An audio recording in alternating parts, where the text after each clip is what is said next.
Capítulo 7. Optando pela verdadeira masculinidade. Você está diante de uma importante batalha. Decidiu que a escravidão do pecado sexual não vale seu amor pelo pecado sexual. Você está comprometido a remover cada sinal dele. Mas como? Sua masculinidade o assombra como seu pior inimigo. Você se meteu nesta bagunça por ser masculino, e sairá dela por ser um homem. Fred, as mãos e os olhos de Jesus. O que significa a verdadeira masculinidade, por exemplo, na maneira como lidamos com nossos olhos? Quais são as questões envolvidas? Em um boletim, o escritor e palestrante Dr. Gary Rosberg disse ter visto um par de mãos que o fez lembrar das mãos de seu pai, o qual já havia falecido. Gary continuou a se lembrar do que as mãos de seu pai significavam para ele. Então, transferiu seus pensamentos para as mãos de Jesus, ressaltando esta simples verdade: foram mãos que nunca tocaram uma mulher com desonra. Quando li isso, o arrependimento dilacerou minha alma. Como eu queria poder falar isso sobre as minhas mãos! Defraudei muitas mulheres com minhas mãos e me arrependo do pecado. Enquanto pensava mais sobre isso, percebi que desde o meu primeiro ano de salvação, não toquei nenhuma mulher com desonra. Que grande motivo para celebrar! Ponderei nas palavras de Gary por mais algum tempo. As mãos de Jesus nunca tocaram uma mulher com desonra, mas Jesus disse que a cobiça com os olhos é a mesma coisa que o toque. Considerando que Jesus viveu sem pecado, percebi repentinamente que Jesus não apenas nunca tocou uma mulher com desonra, como também nunca olhou para uma mulher com desonra. Será que eu poderia dizer o mesmo? Não, não posso. Embora já salvo e liberto para caminhar de forma íntegra, ainda optei por olhar para as mulheres com desonra. Ah, não seja tão duro consigo mesmo, alguém pode dizer. É natural que um homem olhe. Faz parte da nossa natureza. Mas o que você está fazendo é roubar. A vida de pensamento impuro é a vida de um ladrão. Você está roubando imagens que não são suas. Quando você faz sexo antes do casamento, você está tocando alguém que não é seu. Quando você olha por debaixo da blusa de uma mulher que não é sua esposa, você está tomando algo para si que não lhe pertence. É como andar pela rua atrás de alguém que deixa cair uma nota de $1 e você logo a recolhe. Esse dinheiro não é seu mesmo que a outra pessoa nem saiba que o perdeu. Se você opta por guardar o dinheiro em vez de dizer, ei, seu dinheiro, então está pegando algo que não lhe é devido. Da mesma forma, se a blusa de uma mulher ficar entreaberta, você não pode dizer, ei, esta é a minha linha de visão, eu tenho o direito de possuí-la. Não, você deve desviar o olhar, caso contrário, torna-se um ladrão. Você precisa deixar esta criação valiosa nas mãos de Deus e de seu marido ou futuro marido. Quando nos tornamos ladrões com nossos olhos, estamos defraudando o prazer sexual de áreas que não nos pertencem, de mulheres que não estão conectadas a nós. Neste domínio, Jesus, por nunca ter olhado para uma mulher com desonra, é claramente nosso modelo principal. Está certo, você diz. Ele era Deus, é injusto esperar que eu viva como ele. Talvez. Mas se, por causa de sua divindade, o padrão pessoal de Jesus parece inatingível para você, vamos olhar para outro modelo de masculinidade contido nas Escrituras que também diz respeito à pureza sexual. Apenas um homem.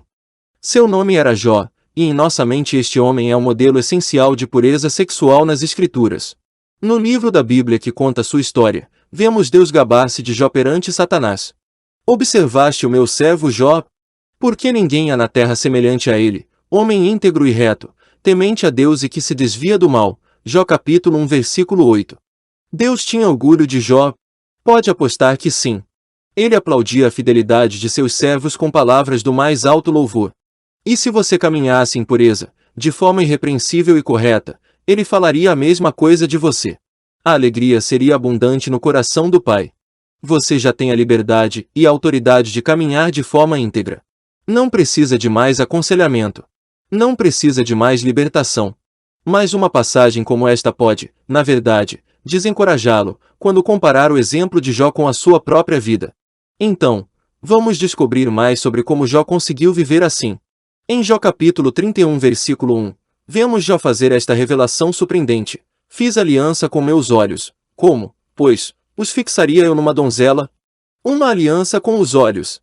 Você quer dizer que ele prometeu aos seus olhos não cobiçar uma mulher? Impossível. Isto não pode ser verdade.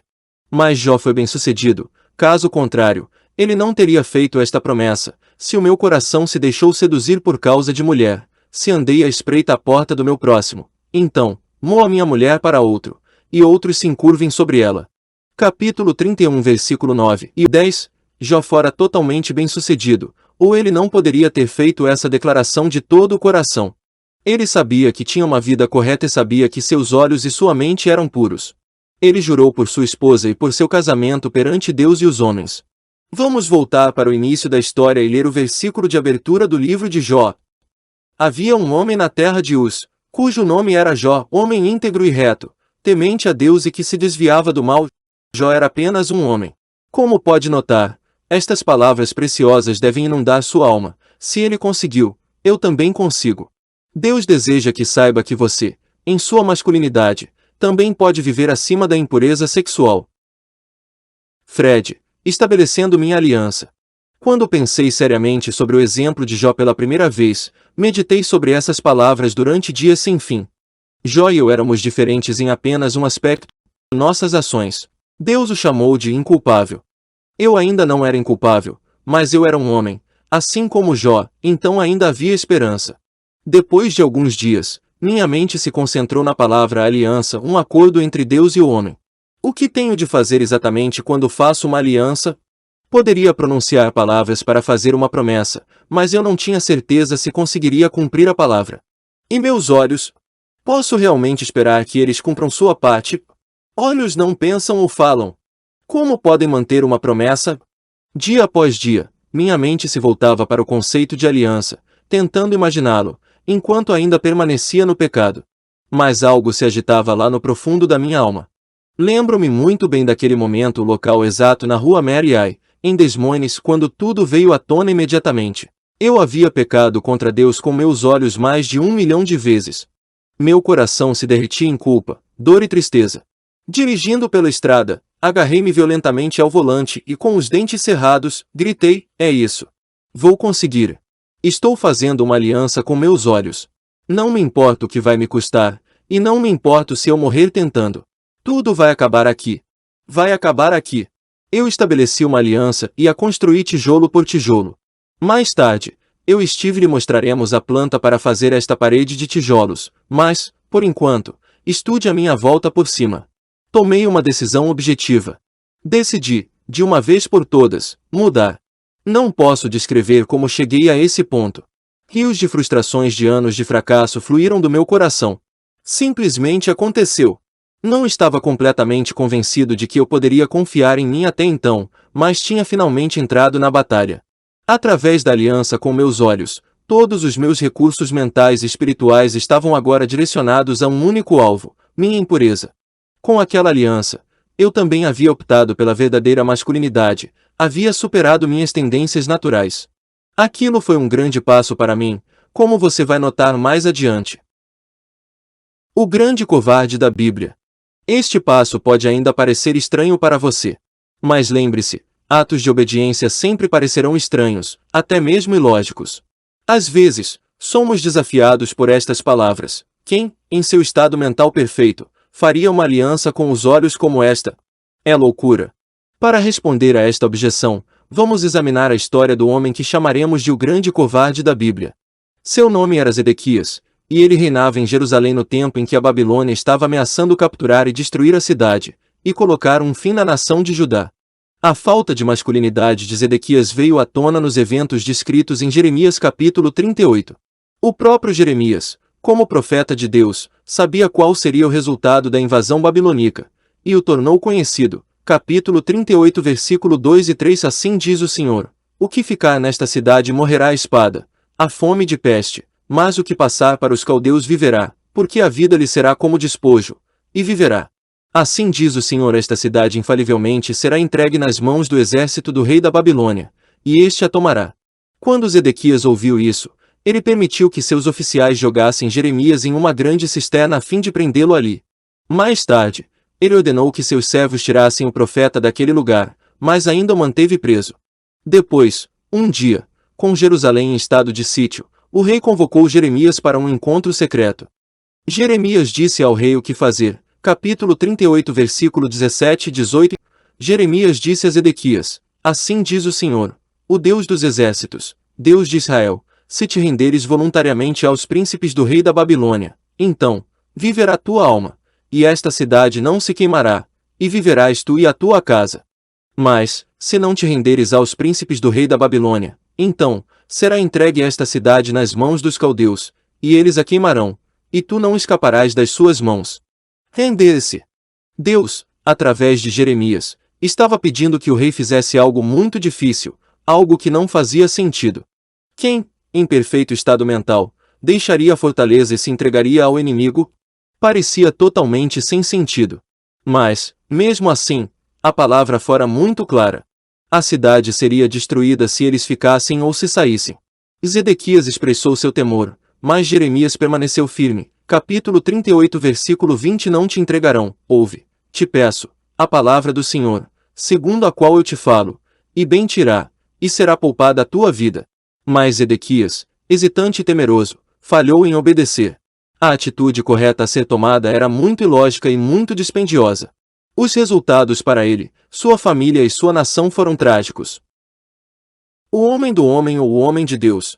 Quando falamos sobre isso, a definição de Deus sobre a verdadeira masculinidade é muito simples, significa ouvir a palavra dele e praticá-la.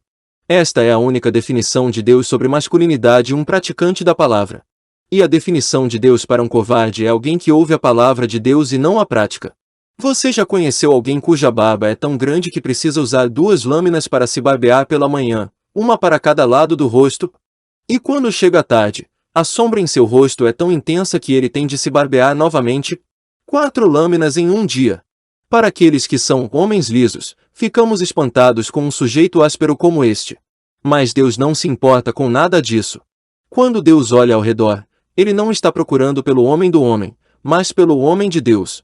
A definição de homem, para Ele, é alguém que ouve a sua palavra e age baseado nela dura, mas é clara.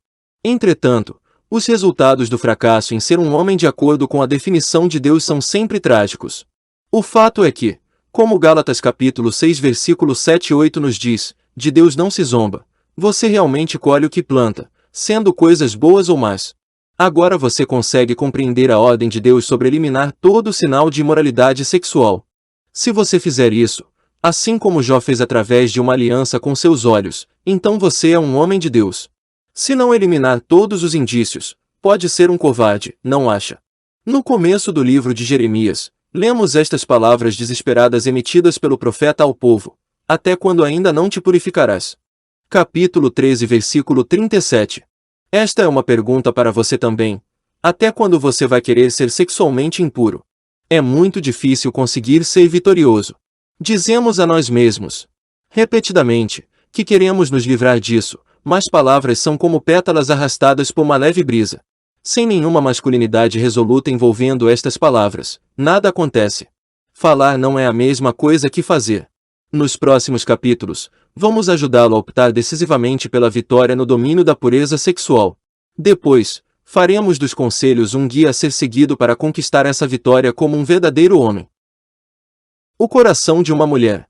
Como mulher, você sem dúvida percebeu como os homens e as mulheres são diferentes sexualmente. Ritter ainda está tentando compreender isso. Estou começando a ser mais compreensiva e sensível com os sentimentos do meu marido, disse ela. Os homens estão sempre com vontade. Andrea comentou, através dos anos, tenho aprendido a ler os sinais corporais do meu marido, e normalmente, mesmo se estou cansada e não estou me sentindo bem, consigo perceber suas necessidades sexuais, então faço minha parte para satisfazê-lo. Tenho de admitir, porém, que às vezes me sinto ressentida, querendo saber por que minhas necessidades emocionais não são tão importantes como as necessidades físicas dele. Tenho dito a ele, repetidas vezes, quais são minhas necessidades em relação à intimidade para satisfazê-lo da melhor maneira e não me sentir como se eu fosse apenas um objeto para seu prazer físico.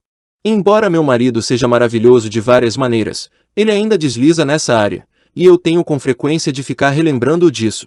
André envolveu-se com o assunto. Uma vez, Elandês fez uma série de histórias sobre mulheres que não conseguiam mais se importar com o sexo. Meu marido me perguntou como me sentia em relação a isso. Eu lhe disse, francamente, que conseguia, algumas vezes, entender de onde essas mulheres estavam saindo.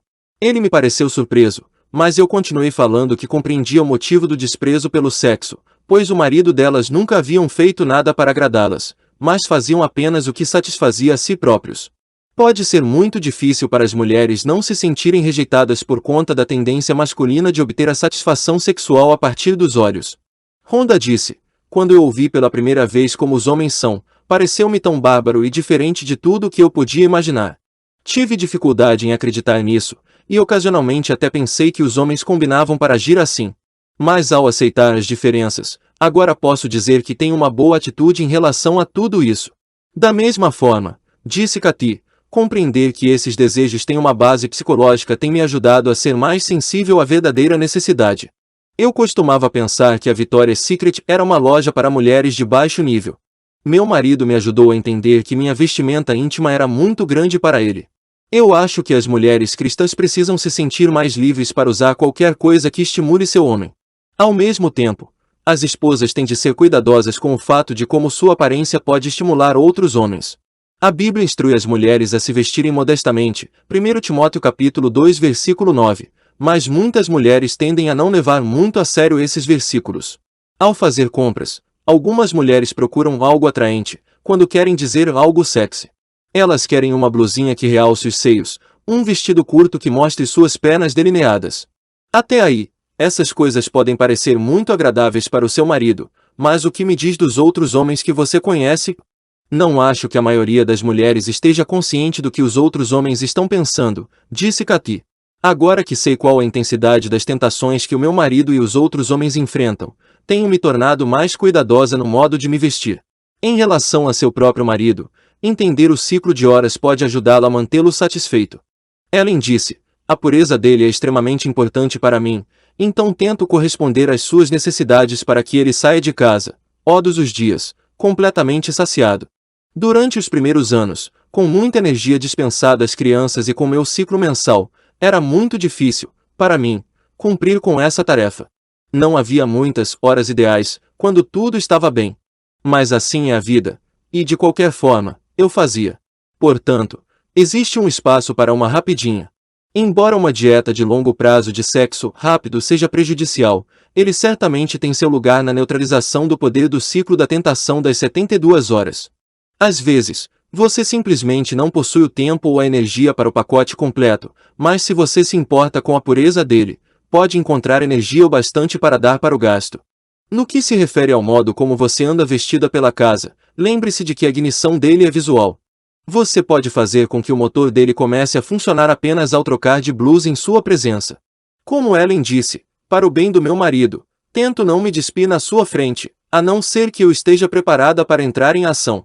Quando você quiser que seu marido assista a filmes românticos com você, seja sensível à maneira com que os filmes com cenas vívidas de amor o submeterão à sensualidade visual. Permita-lhe dizer não por causa de sua integridade sexual. E evite aqueles que comprometem a sua própria integridade sexual.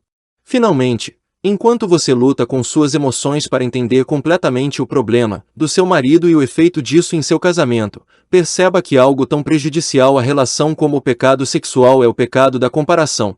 Quando os homens observam coisas sensuais, isso pode fazer com que eles se sintam menos satisfeitos com suas esposas. Do mesmo modo, quando as mulheres fantasiam sobre o marido perfeito, isso pode fazer com que elas se sintam menos satisfeitas com o companheiro que Deus lhes deu. As mulheres são suscetíveis a isto de maneiras diferentes. Algumas se tornam vítimas ao comparar marido, hoje enfadonho, com aquele pedaço de homem que conheceram no passado, na faculdade. Para outras, o descontentamento vem do sonho de uma experiência em uma ilha deserta, ou ao ler um romance e reagir diante dele com sentimentos de si pelo menos, e que as levam somente ao descontentamento. Andrea concordou que, para ela, uma grande queda potencial seria fantasiar sobre o marido perfeito, especialmente durante tempos difíceis do nosso casamento. Isso faz com que eu me sinta descontente, e começo a esperar muito mais do que eu deveria dele. Francis admitiu: nós, mulheres, podemos cair em falta em nossa vida de pensamentos. Comparamos nosso marido com o marido de outras mulheres, mas não necessariamente nas áreas física ou sexual. Fazemos isso espiritualmente, comparando qual marido é o melhor líder espiritual, ou o mais espiritual em geral. Também comparamos nossa vida com a vida de outras mulheres, como, por exemplo, quem vive de modo mais fácil, e quem tem ou não um trabalho fora de casa. Isso também pode causar descontentamento em relação ao nosso marido.